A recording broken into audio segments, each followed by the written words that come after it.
What's good, guys? Welcome back to the channel. Hope everybody's having a great week so far. This is going to be episode 1 of a 13-part series where I take you through the vital steps to making an attention-grabbing nightclub after movie / party video. In today's episode, we'll be taking a look inside of my camera bag, checking out the equipment I use, and how I use it to make a cohesive video. First, we're going to be talking about the Sigma Art 14-24 f2.8. Let's jump into Premiere Pro so we can check out some examples of shots I got with this lens. This honestly has to be my all-time favorite lens. This shot right here is a prime example of that. You can see everything that's going on with just this one lens. We have the smoke cannon going off, we have confetti falling, we have the DJ interacting with the crowd doing the smoke machine, the crowd having a great time. And then on the complete opposite side of the spectrum, this is all the way in at 24, not giving you as wide of a look, but also giving you a little background blur and separating the subject from the background. And the fact that you can do that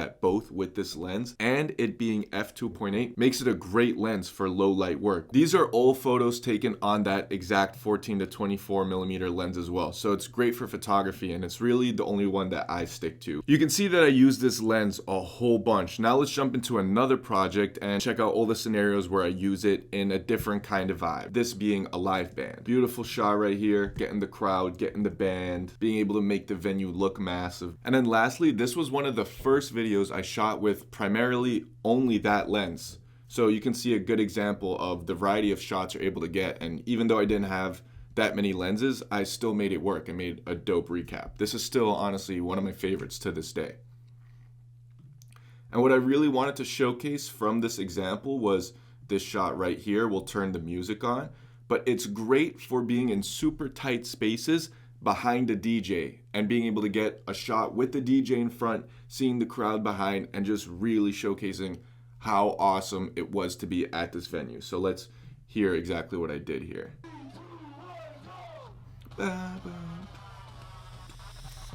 In this shot right here, you can see how little space there is between the DJ and the actual wall of where he's standing, making it the perfect lens to get those DJ interacting shots and just increase your shot variety, being able to fit in tight spaces. If I was to recommend you to get any of these lenses that I'm going to be talking about, it would definitely be that Sigma Art 14-24 f2.8. Now, that being a super ultra wide angle lens, now we're going to look at the Sony 85 f1.8. Tiny little prime lens guy, nice and light on your camera setup. This lens is going to be way tighter, the total opposite of that ultra wide angle lens. But in my opinion, it also serves its place in these type of recap videos, especially when you're trying to look at the details. So if we jump back into Premiere Pro, let's see how I use it here. All of these shots are with that same lens, super sharp, 85 mil, 85 mil, 85 mil. Anything that you see really with the out of focus background is going to be on that 85, 85, 85, 85, beautiful shot right here. Just making the venue look super packed. Nice detail shots of the guitar. These are all 85 shots. This is a nice wide on that 14-24 and then just matching them later in post-production. 85 mil detail shots. 85 mil detail shots again, panning upwards. Detail shot, once again. Go wide just because we were in super close for all of those. 85 mil, 85 mil. 85, 85. So those were some case scenarios for a live band, but how can we see it in a DJ scenario? This video came way earlier than the live band one, so I wasn't as comfortable with utilizing the lens yet, but here's a good example of utilizing this lens properly, showing that the venue is packed by having the crowd all the way in front of the DJ and watching them perform. Shot on the 85. Now, having talked about the 85 mil, we can really see the difference between the 14-24 and the 85, but how they both still have their place in a nightclub / event recap video. Last lens I want to talk about is the Rokinin 8mm f1.8 super fisheye lens, which is definitely the cheapest lens in my bag. However, this is really just a special case scenario lens. It gives you a really fisheye look, so you couldn't really use this on commercials unless you have a specific look in mind, like an 80s music video where their heads are like super distorted and whatnot. But let's check out how I use this lens in my videos. A great case scenario for a lens like this is this shot right here, where you're trying to get absolutely everything in the environment. Believe it or not, my 14-24 millimeter lens wouldn't be able to get this much of the crowd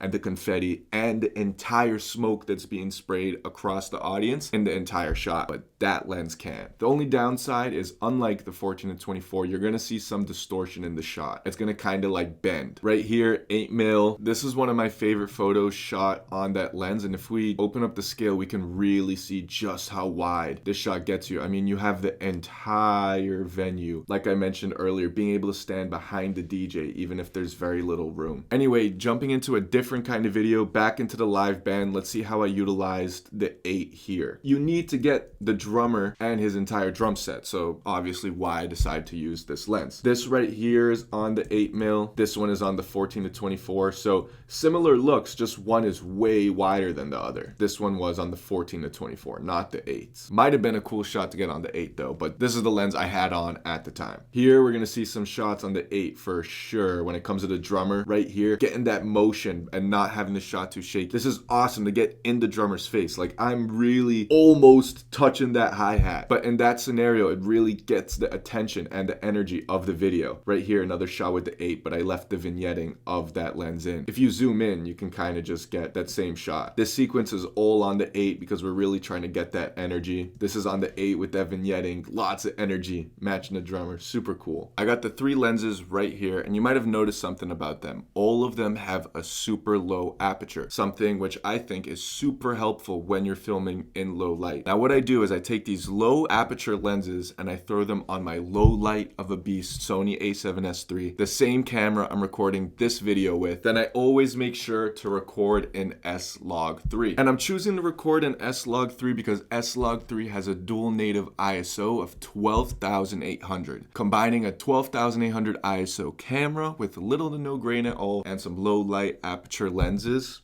an absolute dream come true for scenarios like this. And then the final setting that I'm utilizing while recording is making sure to shoot in either 1080 or 4K at 60 frames per second. This is super helpful in post-production when I want to slow down the footage, or if I decide to speed ramp and add some energy and flow into the video. That's not the entire setup though. I'm also utilizing a Flycam. This thing right here counterbalances with the camera on top. I put my camera with the mic, with the lenses, and combining all of that with the Flycam Redking lets me get some super smooth and steady shots. That's personally my stabilizer of choice, and another reason as to why I like it a lot. I can use this handle right here and then I can get above the crowd, and typically what I'm always doing is I'm moving the camera like this. I'm moving it here, I'm spinning it this way, I'm spinning it that way, I'm moving it all around. And not only does it get the shot, it gets it so smooth with no shake at all, ever. And that makes it so easy to combine the shots just because it's so smooth. I then recently upgraded to the VideoMic Pro Plus, which is the mic sitting on top of my camera right now. And that thing is a beast. It allows me to get shots just like this.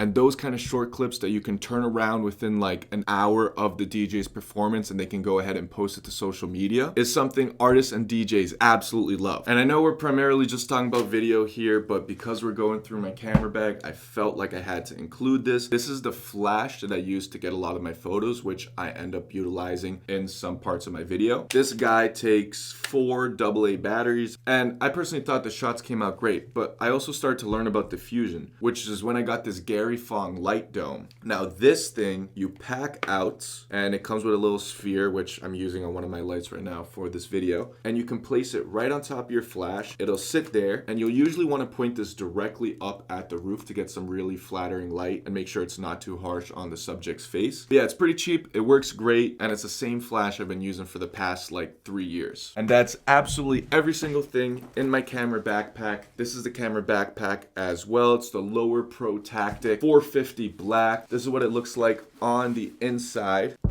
And yeah, somehow I managed to fit all of that right in here. One of my favorite things about it is it opens up from the back. So when you're out on a shoot, let's say there's like drinks or the ground is sticky, or you're on a commercial shoot and you have to put your bag down on dirt. Now the same dirt isn't gonna get on your back because it opens up from the back where your back normally is. That's absolutely every single thing that I can fit in my camera backpack when I go out on a shoot like these videos that I showcased today. With that being said, I'm gonna wrap up the video here. And if you guys enjoyed episode 1 of this 13-part 2-part series. You can check out the entire playlist right here. And most importantly, episode 2, where I show you my foolproof method to keep your footage organized and make sure you never lose a file again. Anyway, I'll catch you guys in the next video, Thursday, 11 a.m. AST. Peace.